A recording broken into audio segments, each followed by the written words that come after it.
Hey everyone, welcome back to What's New in School. Today it is March 23rd, 2026, and I'm just back from a week of out of town training, and I wanted to come and do What's New in School.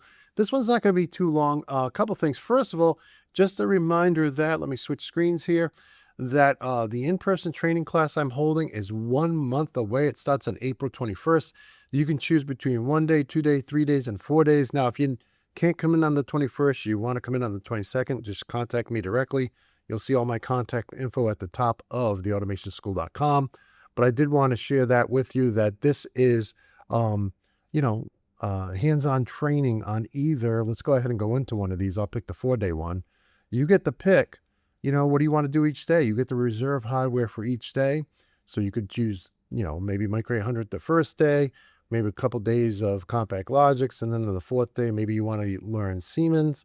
Now, if you see that any of these are out of stock because people have chosen them the first 2 days, then just choose something else the first 2 days and choose the other products. Like maybe everybody chooses the Compact Logics the first 2 days, so maybe choose Micro 800 the first 2 days, and then the Compact Logics the second 2 days. So, or you could choose Compact Logics, Micro 800, or S7 1200 for the full week if you wanted to, or 4 days, right? Tuesday through Friday. So in any case, if you have any questions on this, let me know. Now, that's just reserving the hardware for you. You will actually have 4 different labs to choose from. Let me go ahead and show you those. I'll back up here and you can see you have a choice between PLC Basics. Okay, you have a choice between Beyond Basics. So maybe you want to keep going. Maybe you finish PLC Basics, you want to keep learning. So there'll be the Beyond Basic labs.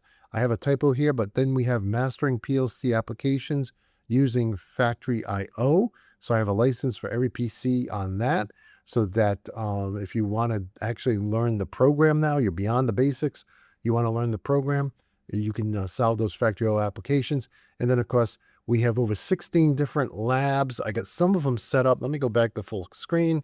I got some of them set up here in the middle. So 16 different hardware labs using distributed I/O. So now, do all 16 work with every PLC? No, some of them are strictly, probably 4 or 5 of each of those are strictly either Allen Bradley or Siemens. But a total, when you're here, 16 different lab stations you can try out.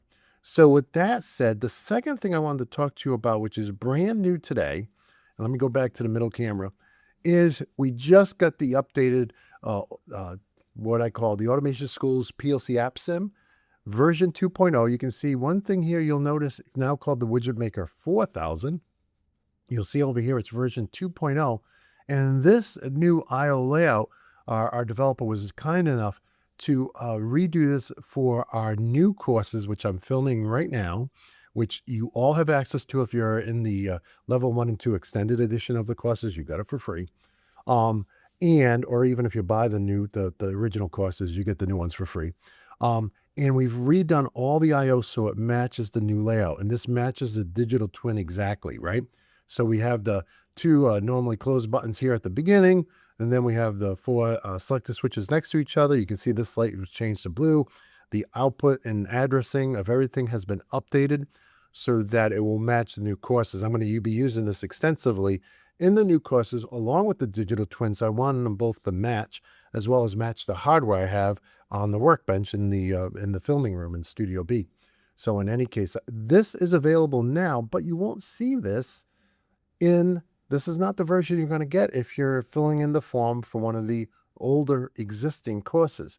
This is going to be the version you get when you fill out the form for the new courses, right? Any of the ones that say new, early access 2026, this is what you're going to get when you fill in that form. Now, one other thing I wanted to know, I asked our developer to put a link in here. It's not you can't actually click on it, but I asked him to put a link in here to his phenomenal game. He has a game that has many levels, not just a level like this, like a dozen different levels, different from this one. And it's just $15. So it's really fun. It's great to use. And so I said, hey, let's promote your game along with the app I give my students. And so he's added that in there at the bottom. And I wish it was clickable. It's not clickable, but I did want to share that with you guys so you would know if you want to, for $15, it's a great game. I do plan on doing a course on it. I've actually gone through and solved all the levels.